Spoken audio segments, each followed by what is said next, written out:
நான் முக்கியமா எம்ஜிஆர் முக்கியமா என்று கேட்ட பானுமதி. பானுமதி ஒரு நடிகையை துச்சமாக நினைத்தார். அவரால் உருவானவர்கள் சாவித்ரி, ராஜஸ்ரீ. சிவாஜியை கீழே தள்ளிவிட்டது ஏன்?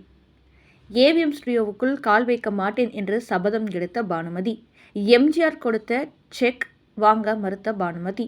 எம்ஜிஆர் படத்தின் வெற்றி விழாவில் கலந்து கொள்ள மறுத்த பானுமதி. எம்ஜிஆர் பட பாடலுக்கு வழக்கு தொடர்ந்த பானுமதி.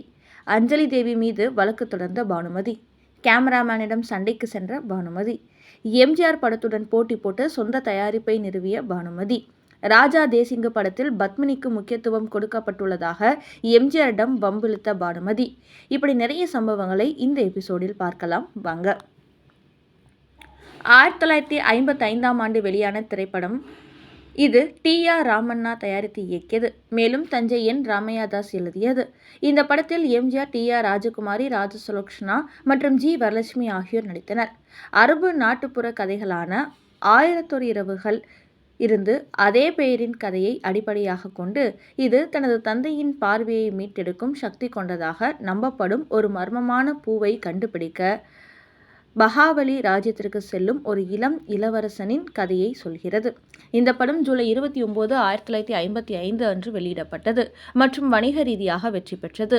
இந்த படத்தில் வரும் ஆசையும் நேசமும் கொண்ட பாசத்தினால் வாடுவதை பாராயடா என்ற பாடல் ஜமுனா தேவி பாடல் விஸ்வநாதன் ராமமூர்த்தி இசையமைத்திருந்தார்கள். இந்த பாடலுக்கு ராஜசுலக்ஷனா தனது மயக்கும் விழியால் போதை ஏற்றியபடி மயங்கி மயங்கி ஆடி பாடி நடித்திருப்பார். இந்த பாடலுக்கு மயங்கி அந்த காலகட்டத்தில் நிறைய இளைஞர்கள் இந்த படத்தை பார்க்க வந்தார்கள் என்பது உண்மை. இந்த பாடல் மீதும் இதில் வரும் விக்கல் மீது பானுமதி வழக்கு ஒன்றை கொடுத்தார். அது என்ன வழக்கு, எதனால் என்பதை பார்க்கலாம். அதேபோல கணவனே கண்கண்ட தெய்வம் இந்த படத்தில் ஒரு பாடல், இதன் மீதும் பானுமதி வழக்கு தொடர்ந்தார். அந்த வழக்கு என்ன? இந்த பாடல் சர்ச்சை ஒன்று புதிதல்ல. இன்று இளையராஜா தனது பாடலுக்கு காப்பிரைட் உரிமை கேட்பது போலத்தான் அன்று பானுமதியும் வழக்கு தொடர்ந்திருந்தார். 1955 வெளிவந்த படம் கணவனை கண்கண்ட தெய்வம். டி.ஆர். ரகுநாத் இயக்கிய இந்த படத்தில் ஜெமினி கணேசன், அஞ்சலி தேவி நடித்திருந்தனர். பெங்காலி மற்றும் ஹிந்தி பட இசையமைப்பாளர் ஹேமந்த் குமார் இசையமைத்திருந்தார். 150 படங்களுக்கு மேல் இசையமைத்து 3 முறை சிறந்த இசையமைப்பாளருக்கான தேசிய விருதும் ஒன்றை சிறந்த பாடகருமான தேசிய விருதையும் பெற்றவர். இவர் இசையமைத்த ஒரே தமிழ் படம் கணவனே கண்கண்ட தெய்வம். இந்த படத்தில் முதலில் நாயகியாக நடித்தவர் பானுமதி. தான் நடிக்கும் படத்தின் பாடல்களை தானே பாடும் வழக்கம் கொண்டவர் பானுமதி. இதனால் இந்த படத்திற்காக உன்னை கண் தேடுதே என்ற பாடலை பாடியிருந்தார். ஒரு கட்டத்தில் என்ன காரணத்தாலோ படத்திலிருந்து விலகிவிட்டார்.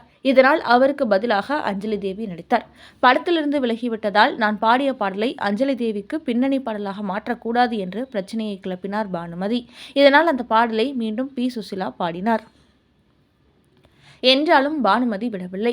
பாட்டும் இசையும் இசையமைப்பாளரின் உரிமை. ஆனால் பாட்டின் இடையே வரும் விக்கல் சத்தம் என்னுடைய சிந்தனையில் வந்தது. அதை பி. சுசீலா பயன்படுத்தியது தவறு என்று அடுத்த சர்ச்சையை கிளப்பினார். அதேபோல குலே பஹாவலி படத்தில் ஜமுனா ராணி பாடும் பாடல் மீது பானுமதி ஒன்றும் சொல்லவில்லை. பாடலுக்கு இடையே வரும் விக்கல் என்னைப் போலவே காப்பி எடுத்து செய்திருக்கிறார் என்று பிரச்சனையை கிளப்பினார். பின்னர் ஒரு வழியாக தயாரிப்பு தரப்பு பானுமதியை சமாதானப்படுத்தி பிரச்சனையை முடிவுக்கு கொண்டு வந்தது. இந்த பாட்டை இப்போ இளையராஜா தனது இசையில் ஒரு பாட்டுக்கு இந்த பாடலை இசையையும் அமுக்கியிருப்பார். கணவனை கண்கண்ட தெய்வம் மே 6, 1955 வெளியானது. பாபநாசம் சிவன், அனுமந்த்ராவ், வி. சீதாராமன், கூமா பாலசுப்ரமணியம், கே. வி. சீனிவாசன் ஆகியோரின் பாடல்களுக்கு ஹேமந்த் குமார் இசையமைத்து பி. சுசீலா, பி. லீலா, கண்டசாலா ஆகியோர் பின்னணி பாடியிருந்தனர். குலே பஹாவலி 1955 வெளிவந்த தமிழ் திரைப்படம். 1955 ஜூலை மாதம் வெளியானது. ஜமுனா ராணி பாடியிருக்கிறார். பானுமதி அப்போது மிகப்பெரிய கோபம் கொண்டவராக இருந்தார். நாடோடி மன்னன் படத்தில் எம்ஜிஆர் டைரக்ஷனை கிண்டல் செய்வதுபடி கலாய்த்து கொண்டிருந்ததால் எம்ஜிஆர் அவரை பாதியிலிருந்து நீக்கினார். அதேபோல மிஸ்ஸியம்மா திரைப்படத்தில் பானுமதி தான் சாவித்திரி வேடத்தில் நடித்திருந்தார். படப்பிடிப்புக்கு அனைவரும் தயாராக இருந்தனர். அப்போது பானுமதி வீட்டில் ஒரு லட்சுமி பூஜை நடத்தப்பட்டது. அந்த பூஜையை பாதியில் விட்டுவிட்டு வர முடியாது என்று சொல்லி படப்பிடிப்பையே கேன்சல் செய்தார். இதனால் அன்றைய படப்பிடிப்பு செலவு மிகப்பெரிய அளவில் தயாரிப்பாளருக்கு இழப்பை ஏற்படுத்தியது. அந்த கோபத்தில் தான் பானுமதியை நீக்கிவிட்டு சாவித்திரியை ஒப்பந்தம் செய்து மாபெரும் வெற்றி படமாக கொண்டு வந்தார்கள். அதேபோல அம்பிகாபதி படத்தில் சிவாஜியுடன் ஜோடியாக நடித்த போது சிவாஜிக்கும் அவருக்கும் பிரச்சனை வந்தது என்று அப்பொழுது பேசப்பட்டது. கல்வனின் காதலி இந்த படத்தில் சிவாஜியுடன் நடிக்கும் பொழுது சிவாஜி ஓடி வந்து ஆசையுடன் பானுமதியை கட்டிப்பிடிக்கும் போது சிவாஜியை பிடித்து பானுமதி கீழே தள்ளிவிட்டார். இப்படியா எலும்பு வலிப்பது போல் கட்டிப்பிடிப்பது என்று அவமானப்படுத்தினார் என்ற செய்தியும் அப்பொழுது உலவியது. கலையரசி படத்தில் பானுமதி, ராஜஸ்ரீ நடித்தனர். ராஜேஸ்வரி விண்வெளி பெண்ணாக அழகான பதுமையாக நடித்திருந்தார். கேமராமேனிடம் ராஜஸ்ரீ அழகாக இருப்பது போல் படமாக்கப்பட்டு இருக்கிறது, எனக்கு எந்த சிரத்தையும் எடுத்தது போல் தெரியவில்லை என்று சண்டைக்கு போன கதையும் உண்டு. அதேபோல அன்னை என்ற படத்தில் சவுகார் ஜானகி பானுமதியை விட மிஞ்சி நடித்துவிட்டார் என்று படப்பிடிப்பினை கேன்சல் செய்துவிட்டு போன கதையும் உண்டு. இயக்குனர், இசையமைப்பாளர், பாடகி, தயாரிப்பாளர், எழுத்தாளர், பாடலாசிரியர் ஆவார். இவரின் பெரும்பாலான திரைப்பட பங்களிப்புகள் தமிழ், தெலுங்கு மொழிகளில் அமைந்திருந்தன. திரைப்படத்துறைக்கு இவர் ஆற்றிய பங்களிப்பிற்காக 2003ஆம் ஆண்டு பத்மபூஷன் விருது வழங்கப்பட்டது. ஆனால் கோபத்தை வைத்துக்கொண்டு நிறைய பேருக்கு மன அழுத்தம் கொடுத்தவர் என்ற பட்டமும் தந்திருந்தால் பொருத்தமாக இருக்கும் என்பது உண்மை. எம்ஜிஆர் மற்றும் பானுமதி இணைந்து பல படங்களில் நடித்துள்ளனர். மலைக்கல்லன், அலிபாபாவும் 40 திருடர்களும், மதுரை வீரன், கலையரசி போன்ற படங்களில் இருவரும் இணைந்து நடித்த முக்கியமான படங்களில் ஒன்று. நாடோடி மன்னன் இது எம்ஜிஆர் தயாரிப்பாளராக அறிமுகமான படங்களில் ஒன்றாகும். இதில் பானுமதி முக்கிய கதாபாத்திரத்தில் நடித்தார். சிறந்த இணையாக கருதப்பட்டனர். இருவரும் நடித்த படங்கள் மிகப்பெரிய வெற்றி பெற்றதால் அவர்கள் தமிழ் சினிமாவில் சிறந்த இணையாக கருதப்பட்டனர். படப்பிடிப்பு தளத்தில் இருந்த சவால்கள் பானுமதி தனக்கு பிடிக்காத விஷயங்களை படப்பிடிப்பு தளத்தில் உடனே வெளியேறிடுவார் என்பது போன்ற சில சவால்களும் இருந்தன. அலிபாபாவும் 40 திருடர்கள் படத்தில் எம்ஜிஆருக்கும் TR சுந்தரம் அவர்களுக்கு மிகப்பெரிய பிரச்சனை ஏற்பட்ட போது பானுமதி தான் காரணமாக இருந்ததாக எம்ஜிஆர் அப்பொழுது வேறு சில படங்களில் நடித்துக் கொண்டிருந்தார். மாசிலே நிலவே என்ற பாடல் முடிக்க வேண்டிய கட்டாயம். பானுமதி மிகவும் அவசரப்பட்டார். இந்த பாடல் காட்சி எப்பொழுது முடிக்கப் போகிறீர்கள்? நான் முக்கியமா, எம்ஜிஆர் முக்கியமா என்று கேட்டார். உடனே எம்ஜிஆர் இல்லாமலே டூப் வைத்து அந்த பாடலை எடுத்து முடித்தார் இயக்குனர் TR சுந்தரம். எம்ஜிஆருக்கு மன வருத்தத்தை உண்டு பண்ணியது. அப்போது இருந்து பானுமதி மீது மிகவும் கோபப்பட்டு கொண்டிருந்த எம்ஜிஆர் நாடோடி மன்னன் திரைப்படத்தில் சரியான சமயத்தில் அவரை படத்திலிருந்து நீக்கினார். நாடோடி மன்னன் படத்தில் சம்பளம் வாங்க மறுத்த பானுமதிக்கு ஜானகி அம்மாள் ஒரு செக் கொடுத்து அதை ஜானகிக்கு திருப்பி அனுப்பினார். கூடவே ஒரு கடிதமும். அன்புள்ள VN ஜானகிக்கு பானுமதி எழுதி கொண்டது. உங்கள் கணவரின் படத்தில் நடிக்க ஒப்புக்கொண்டதற்காக மிகவும் வருந்துகிறேன். இந்த செக்கை நான் ஏற்றுக்கொள்வதற்கு இல்லை, மன்னிக்கவும். பானுமதி இடைவெளியோடு நம்பியாரின் கத்தி வீச்சில் இறந்து விடுவார். அதை அம்புப்பட்ட மான் செத்து கிடப்பதாக ஒரு ஓவியம் மூலம் எம்ஜிஆர் காட்சிப்படுத்தினார். ஆனந்த விகடன் நாடோடி மன்னன் சினிமா விமர்சனத்தில் பானுமதியை பாராட்டியது. நாடோடி மன்னன் வெற்றியில் பானுமதிக்கும் உரிய பங்குண்டு என்று எம்ஜிஆர் அவரை மனமாற பாராட்டி அதன் வெற்றி விழா மலரில் எழுதினார். எம்ஜிஆர் தானே டைரக்ட் செய்து தன் சொந்த காசில் எடுக்கும் இப்படம் ஒழுங்காக முற்றி பெறுமா? நாடோடி மன்னன் வெளிவரும்போது பானுமதி அவர்கள் படத்தில் இருப்பார்களா என்றெல்லாம் சந்தேகிக்கப்பட்டவர்கள் அதைவிட எம்ஜிஆர் வீழ்ச்சியை காண ஆசைப்பட்டவர்கள் என்றால் பொருந்தும். வெட்கி தலை குனியும்படி பானுமதி அவர்கள் ஒத்துழைத்ததோடு மட்டுமல்ல, தான் ஏற்ற மதனா என்கின்ற பாத்திரத்தை வேறு எவரும் இவர் போல் திறமையாக நடித்திருக்க முடியாது என்று மக்களே சொல்லும்படி செய்துவிட்டார்.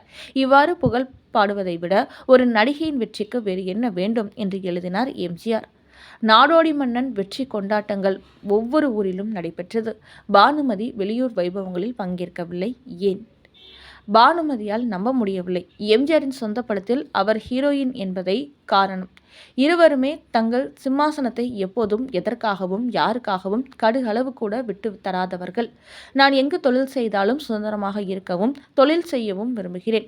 அதே குணத்தை படைத்தவர் திருமதி பானுமதி அவர்கள். நாங்கள் இருவருமே விட்டுக் கொடுக்காத மனோபாவம் உள்ளவர்கள் என்றார் எம்ஜிஆர். Director K. சுப்பிரமணியத்தின் மேற்பார்வையில் நாடோடி மன்னன் ஷூட்டிங் தொடங்கியது. பொதுவாக பானுமதி சினிமாவில் பாட வேண்டுமானால் அவரை தேடி சென்று ஒத்திகை பார்ப்பது வழக்கம். சம்மதமா, நான் உங்க கூட வர சம்மதமா பாடலுக்கு தன் வீட்டில் ரிஹர்சல் வைத்துக் கொண்டார் எம்ஜிஆர். அதுவரையில் எந்த நடிகரின் வீட்டுப்படியும் மிதிக்காதவர் பானுமதி. லாய்ட்ஸ் ரோட் வந்து பாடிவிட்டு போனார். எம்ஜிஆரின் எதிரிகளே மலைத்து விட்டார்கள். புதுஜோரில் இதெல்லாம் சகஜம். இந்த நட்பும் ஒத்துழைப்பும் எத்தனை நாள்? படம் முடிகிற வரையில் பானுமதி நிச்சயம் நடிக்க மாட்டார் என்று ஆருடம் சொன்னார்கள். எம்ஜிஆரின் நொடிக்கு நொடி நிறம் மாறும் நிலையற்ற காட்சி அமைப்புகளால் பானுமதிக்கு நிம்மதி போய்விட்டது. நடனம் ஆடுவதும் பானுமதிக்கு ஒத்து வராது. நாடோடி மன்னனில் அவருக்கு டான்ஸ் சீக்வன்ஸ் உண்டு. பானுமதி நேரடியாக எம்ஜிஆரிடமே கேட்டுவிட்டார். எனக்கு நாட்டியம் சரிப்பட்டு வராதுன்னு உங்களுக்கே தெரியும், அப்புறம் ஏன் அப்படி ஒரு சீன்? எம்ஜிஆர் பதில் சொல்லவில்லை. இன்னொரு தினம் சீன் சூப்பராக வரவேண்டி ஒரு டைரக்டராக பானுமதியை வேலை வாங்கினார். சுனாமியானார் நாயகி. வார்த்தைகள் தடித்து தகராறானது. இதை பாருங்க எம்ஜிஆர், ஒரே ஷாட்டை திரும்ப திரும்ப எத்தனை முறை எடுப்பீங்க? இவ்வளவு நாளாக சொல்ல வேண்டாம்னு இருந்தேன். எனக்கும் டைரக்ஷன் தெரியும். கே. சுப்பிரமணியம் சாரை நிறுத்தினது தப்பு. அவர் ஒரு பெரிய டைரக்டர். அவர் போனதுக்கப்புறம் உங்கள் அசிஸ்டன்ட்ஸ் என்கிட்ட வந்து டெய்லி புது புது கதை சொல்கிறாங்க. நீங்கள் என்ன எடுக்கிறீங்கன்னு உங்களுக்கே தெரியலை. நீங்களே இந்த படத்தோட ப்ரொடியூசர்னால எல்லா ஆர்டிஸ்ட்டும் உங்களை அட்ஜஸ்ட் பண்ணிட்டு போகிறாங்க. நீங்கள் அதை உங்களுக்கு சாதகமாக எடுத்துக்காதீங்க. முதல்ல ஒழுங்காக கதையை முடிவு பண்ணுங்க. நான் கொடுத்த கால் ஷீட் முக்கால்வாசி முடிஞ்சு போச்சு. இனிமையாவது வேறு டைரக்டரை போடுங்க. நான் தொடர்ந்து நடிச்சு தரேன். இன்னைக்கு எனக்கு மூடு போயிடுச்சு. நான் கிளம்புறேன். சாரி. எம்ஜிஆர் பானுமதி மீது பெரும் மதிப்பு வைத்திருந்தார். பானுமதி இவ்வளவு தூரத்துக்கு போவார் என எதிர்பார்க்கவில்லை. தன்னை தாழ்த்தி கொள்ளும் உத்தேசம் எம்ஜிஆருக்கு அப்போதும் கிடையாது. அவர் சுந்தர சுயம்பு. என் டைரக்ஷனில் உங்களுக்கு நடிக்க இஷ்டம் இருந்தால் நடிங்க, இல்லைன்னா விட்டுடுங்க. பானுமதிக்குள் தன்மானம் கூச்சல் போட்டது. மிஸ்டர் ராமச்சந்திரன், நானும் அதைத்தான் சொல்கிறேன். குட் பை, வர. பானுமதி தொடர்ந்து நடிக்காமல் போனாலும் அதை மனதில் கொள்ளாமல் எம்ஜிஆர் மிகுந்த பெருந்தன்மையுடன் அவருக்காக பேசிய சம்பளம் முழுவதையும் செட்டில் செய்துவிட்டார். சென்னையில் அண்ணா பங்கேற்ற பரிசளிப்பு விழாவில் மட்டும் கலந்து கொண்டார். நாடோடி மன்னனுக்கு ஒரு வாரம் முன்னதாக 1958 ஆகஸ்ட் 15 சிவாஜி பானுமதி நடித்த சாரங்கதாரா ரிலீஸ் ஆனது. தியாகராஜ் பாகவதர் கண்ணம்பா நடித்து ஓஹோவென்று ஓடிய அசோக்குமாரும் அதுவும் ஒரே கதை. நடிகர் திலகத்தின் 50வது படம் 50 நாட்களை எட்டி பிடிக்கவே சிரமப்பட்டது. நாடோடி மன்னனுக்காக எம்ஜிஆர் தனது மற்ற படங்களை நிறுத்தி வைத்திருந்தார். அவை மெல்ல வளர்ந்தன. அவற்றில் பானுமதி நடித்த ராஜா தேசிங்கும் ஒன்று. எம்ஜிஆர் ராஜா தேசிங்கு, தாவூத் கான் என இரு மாறுபட்ட வேடங்களில் தோன்றியதால் ரசிகர்கள் மத்தியில் மிகப்பெரிய எதிர்பார்ப்பு நிலவியது. மிக தாமதமாக 1960 கோடையில் வெளியானது. அதில் வனமேவும் ராஜகுமாரா, கேட்க கேட்க தெவிட்டாத கானம், CS ஜெயராமனுடன் இணைந்து பானுமதி பாடிய சூப்பர் ஹிட் பாடல். பானுமதியின் ஒப்பற்ற ஆற்றலுக்கு ராஜா தேசிங்கு தீனி போடவில்லை. பானுமதி எம்ஜிஆருடன் கௌரவ வேடத்தில் வந்து போனதை போல் இருந்தது. இதற்கு பானுமதி வருத்தப்பட்டார். பத்மினிக்கு கொடுத்த முக்கியத்துவம் எம்ஜிஆர் தனக்கு தரவில்லை என்று புலம்பினார். தாவூத் கானாக எம்ஜிஆர் தன் அற்புதமான நடிப்பை அங்குலம் அங்குலமாக வெளிப்படுத்திய படம் ராஜா தேசிங்கு. இருந்தும் இன்னொரு மதுரை வீரனாகவில்லை. ராஜா தேசிங்குக்கு தோல்விக்கான காரணத்தை கண்ணதாசன் வெளிப்படையாக எழுதியுள்ளார். ராஜா தேசிங்கு பகையாக வந்த தாவூத் கான் ராஜா தேசிங்கின் தந்தைக்கும் முஸ்லிம் மனைவிக்கும் பிறந்தவன் என்று நான் கதை எழுதிவிட்டேன். படம் வெளியான போது முஸ்லிம்களுக்கிடையே அது பெருத்த கொந்தளிப்பை ஏற்படுத்தியது. கதை சோடை போனதுதான் காரணமாக அதை தயாரித்த கிருஷ்ணா பிக்சர்ஸ் கவர்ந்துவிட்டது. சிவாஜி, பத்மினி, வைஜெயந்தி மாலா, பண்டரிபாய் ஆகியோருடன் பானுமதி நடித்தும் ராஜபக்தி தோல்வி அடைந்தது. பானுமதிக்கு வில்லி கம் ஹீரோயின் வேடம். சிவாஜியும் அவரும் மோதுவதில் சூடோ சுவையோ இல்லாமல் இருவரது நடிப்பும் கெடுபடாமல் போனது. லைலா மஜ்னு ஸ்டைலில் தமிழ், தெலுங்கில் நாகேஸ்வர் ராவ், பானுமதி, சித்தூர், நாகையா, NS கிருஷ்ணன், TA மதுரம் நடிக்க இளங்கோவன் வசனத்தில் நூர்ஜஹான் பட அறிவிப்பு வெளியானது. ஆனால் வந்ததாக தெரியவில்லை. அதற்கு பதிலாக 1961 பரணி பிக்சர்ஸ் கானல் நீர் ஒப்பற்ற முறையில் சரத் சந்திரரின் படைப்பில் பானுமதியின் மாறுபட்ட நடிப்பை வெளிப்படுத்த உருவானது. அவரது ராசியான ஹீரோ நாகேஸ்வர் ராவ், கானல் நீர் கதாநாயகன். அதில் பானுமதி பாடிய பலி தேடி வந்தேன், காலத்தை வென்ற காலம். இளம் விதவை மாதவியாக வருபவர் பானுமதி. அவர் இவ்வளவு மெலிந்திருப்பது ஆச்சரியம். அதைவிட பெரிய ஆச்சரியம், முதல் கட்டம் தொடங்கி இறுதி காட்சி வரையில் தனக்கு இயல்பான அதிக பிரசங்கித்தனத்தை மறுத்து மாதவியோடு ஒன்றிவிட்டார் என்று குமுதம் பாராட்டியது. அதோடு மட்டுமல்ல, அந்த ஆண்டின் மிக சிறந்த நடிகையாகவும் தேர்ந்தெடுத்து கௌரவித்தது. இத்தனைக்கும் 1961 சாவித்திரி நடிப்பில் சக்கை போட்ட ஆண்டு. சாவித்திரியை சற்றே புறக்கணித்துவிட்டு பானுமதியின் நடிப்பை குமுதம் கொண்டாடியது வியப்பின் விஸ்வரூபம். 40 நெருங்கி கொண்டிருந்தார் பானுமதி. கண்ணாடி அவருக்கு பகையானது. ஹாலிவுட் ஒட்டுமொத்தமாக சரோஜாதேவிக்கு மாறிய தருணம். தமிழில் பானுமதிக்கு சுத்தமாக படங்கள் இல்லை. நீண்டகால தயாரிப்பாக சிவாஜியோடு அறிவாளியும், எம்ஜிஆரோடு கலையரசி, காஞ்சி தலைவன் மிச்சம் இருந்தன. Vijaya, Vahini, Gemini, modern theatres, Jupiter, Pakshiraja, Vikram என அன்றைய அத்தனை ஸ்டுடியோ அதிபர்கள் தயாரித்த படங்களிலும் நடித்து பெரிய ரவுண்டு வந்தாகிவிட்டது. அந்த வரிசையில் ஏவிஎம் மட்டும் பாக்கி.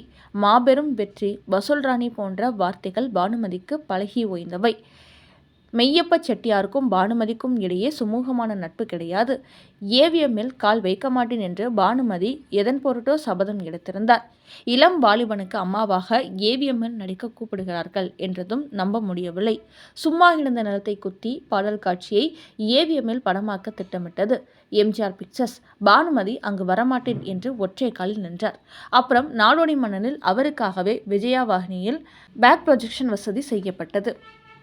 பானுமதி ஏவிஎம் தயாரிப்பில் நடிப்பாரா என்பது அந்நிறுவனத்துக்கே $1 மில்லியன் கேள்வியாக தோன்றியது.